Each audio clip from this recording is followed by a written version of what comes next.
Are you present? We have all heard the advice to be present or stay present. But what does it really mean, and why is it important for humans to practice presence?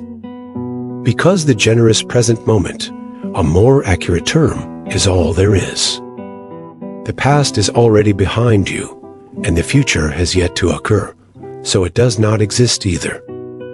That makes sense to most of us, but why is it so hard to stay present? And why do most of us spend most of our waking hours worrying, thinking and feeling about something that happened long ago or hasn't even happened yet? Why is it so difficult to remain present consistently throughout our lives? The short answer is simple. You are running a past program. In order to experience something new in your life, a new opportunity, a positive change or health, wealth, and abundance, you will need to master the concept of the generous present moment, the eternal now. Most people have a general understanding of what it means to be present. But in order to create significant changes in your life, you will need a completely different understanding of the concept. To really understand the generous present moment will require you to get beyond the physical world, beyond your life story, your body, your environment, and even time. In order to turn possibility into reality, you first need to get out of your own way. After all, if you don't get beyond who you think you are and how you see the world, your reality, it's not possible to create anything new in your life. Get out of your own way. In order to understand these new concepts, you will need a brief understanding of how the human brain functions. When any neurological tissue in the brain or body is activated, it creates mind. The mind is your brain in action. Throughout your day, you use a specific mind for each specific task. Taking a shower, driving a car, etc. A specific mind is used for each. So each time you use your mind to, say, drive a car, your brain is turning on specific sequences and patterns, repetitively, over and over. So frequently that the neurons in your brain are firing together so consistently that they become more wired together. In other words, your brain is creating its own software program for the specific task of driving. Thoughts that fire together wire together. You keep automatically selecting and instructing those same neurons over and over, and they become habit.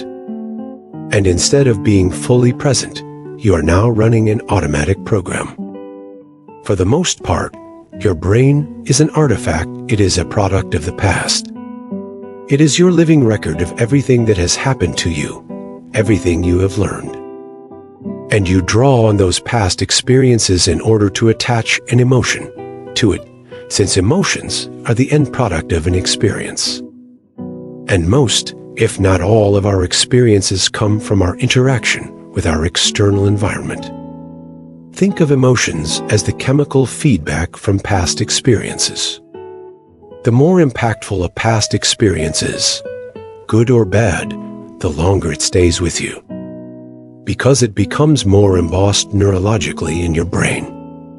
So when an experience changes how you normally feel chemically and heightens your attention to what caused it, your brain will associate a specific person, place, or thing with where your body is at a specific time and place.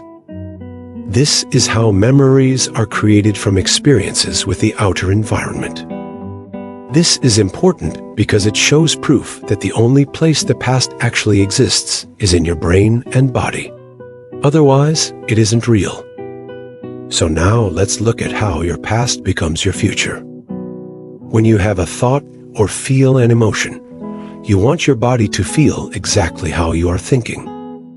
When you think a thought, a biochemical reaction begins in your brain, causing it to release certain chemicals. And you can become addicted to these chemicals. This is how thoughts literally become matter or real. These chemicals are like messengers telling your body to feel what you're thinking. When you become aware of how you are feeling, your brain continues to release those same chemicals to reinforce that initial feeling. So, if you have a fearful thought, you will feel fear. And the emotion of fear will cause you to think and feel more fearful thoughts, releasing even more chemicals to increase that fear. Now, you are caught in a loop where your thinking creates feeling, and your feeling creates thinking. And since how you think and feel is your state of being, then your entire state of being is in the past. Over time, as your brain fires and wires the same circuits in your brain repetitively, you are actually hardwiring your brain, or programming it through the same thoughts and feelings into the same patterns. Now, your brain is just a record of the past. If you stay in this same state of being for extended periods of your life, you are conditioning your body into the past, making it impossible to experience the generous present moment. Before you know it, this becomes what you call your life. So, it is safe to say that if you wake up every morning and search for that old familiar feeling called you are starting each day in the past. You wake up and immediately think of your problems and those people associated with them every single day, and you are not present. And if you cannot get up and think greater than how you feel, you are also in the past. And if those familiar emotions are going to dictate the choices that you are going to make that day, and how you are going to act, you are now predictable, living in the past, and your life will never change. As time goes by, and every day of your life stays with the same routine, you wake up at the same time, same side of the bed. Go through the same morning rituals, think the same thoughts, then drive to work on the same street. Interact the same way with the same co-workers. This standard routine becomes a habit. A habit is a redundant set of automatic, unconscious thoughts, behaviors, and emotions acquired through repetition. So now you are unconscious. You are now on autopilot, simply running a series of programs. You are not present. You've lost your free will, and your body now has become the mind.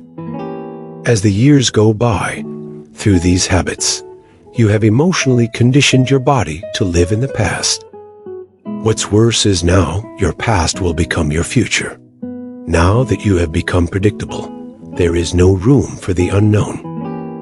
Eliminating the exciting concept of new possibilities, change, or new potentials to occur in your life.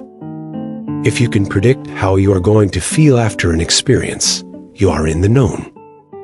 The magic of the generous present moment rests in the unknown. You will always be the same.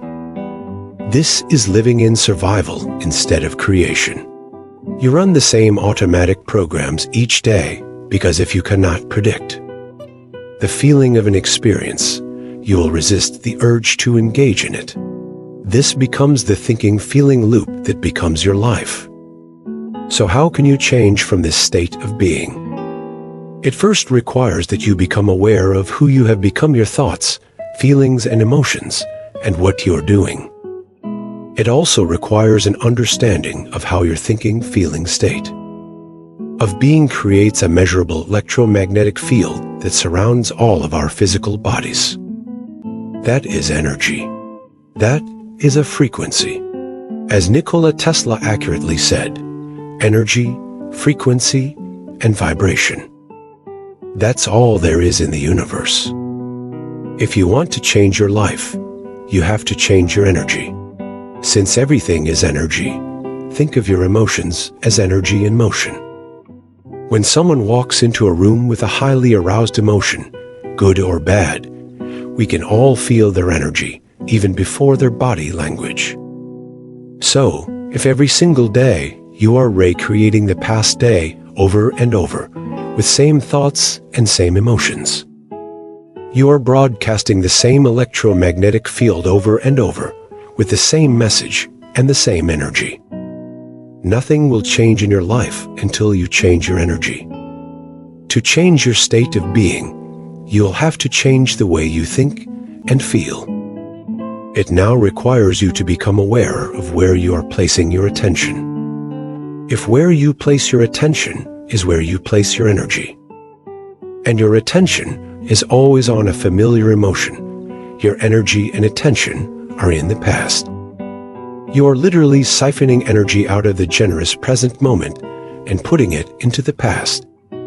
This leaves you with no energy to change anything in your life or create something new.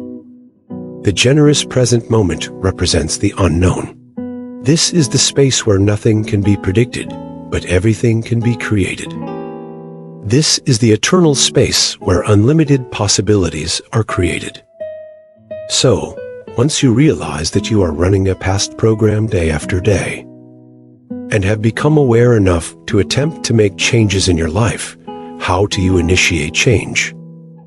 Remember, your life will not change until your energy changes. It is clear now that your body has been following your mind into the known. But if your body can follow your mind into the known, can it also follow your mind into the unknown? If so, will it open up the possibility for new experiences? What if you started to place your attention on new possibilities or unknown experiences? Would it allow us to take our body back out of the mind, bring us back into the present moment, and prime our body for new experiences? Scientifically, the answer is yes. We can change our brains and bodies by thought alone. One of the best ways to accomplish this is through the concept of mental rehearsal.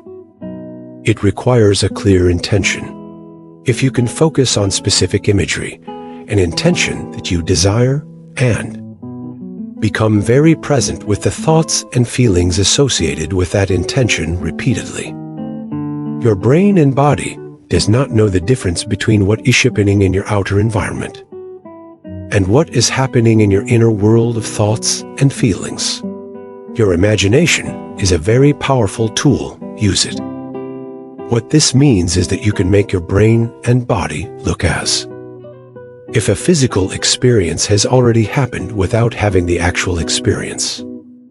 For all of us, our thoughts create our realities, so where you consistently put your attention not only becomes who you are, but will determine your future. In other words, can you teach your body emotionally what your future looks like now, as though it has already happened?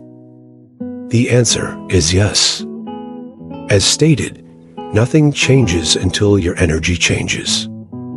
In the generous present moment, there simply is no time or space for anything really, just spontaneous creation. It is the eternal now, where there is no room for limited emotions such as guilt, fear, and shame. There is no room to predict a familiar outcome.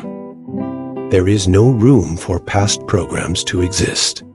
It is important to become aware of how much of your creative energy is tied up and wasted on limited beliefs and thoughts that you have created that are not even real.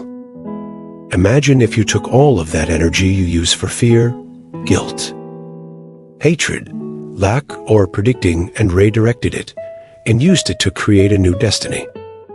To do that, you will have to get beyond all of those things you have created in your outer world by taking your attention off of them. One of the best tools for this is meditation, which simply means to become familiar with. In meditation, you have to take your attention off of everything in your known world. Literally, you have to become nobody, no thing, nowhere, in no time. All that you are is an awareness with no judgment. You need to become the observer. Once you overcome your emotional body and take your attention off everything known to you, you begin to call all of that energy back to you, breaking away from your past-present reality and settling back into the generous present moment. During this process of disconnecting from the outer world, you will learn how to change your brain waves. On a daily basis, when you are at work or interacting with other people, your brain is operating in beta brain wave or high beta during stressful situations, which is normal. when you take your attention off the outer world and become nobody, nowhere. In no time, your brain slowly settles into theta brainwave, which is a much slower, dream-like state. When your brain drops into theta, you can now access the subconscious mind, where all of your programs are stored. The best time for meditation is early morning and late at night, because your brain waves are already in theta, or close to it. The door is open to the subconscious. These are optimum times to disconnect from the outer world and access those programs, and even rewrite them to what you desire. It's important to remember that your thoughts are creating your reality. What thoughts do you want to think? When you are in the sweet spot of the generous present moment, your familiar past and your predictable future no longer exist, and now you are ready to create new possibilities for your life.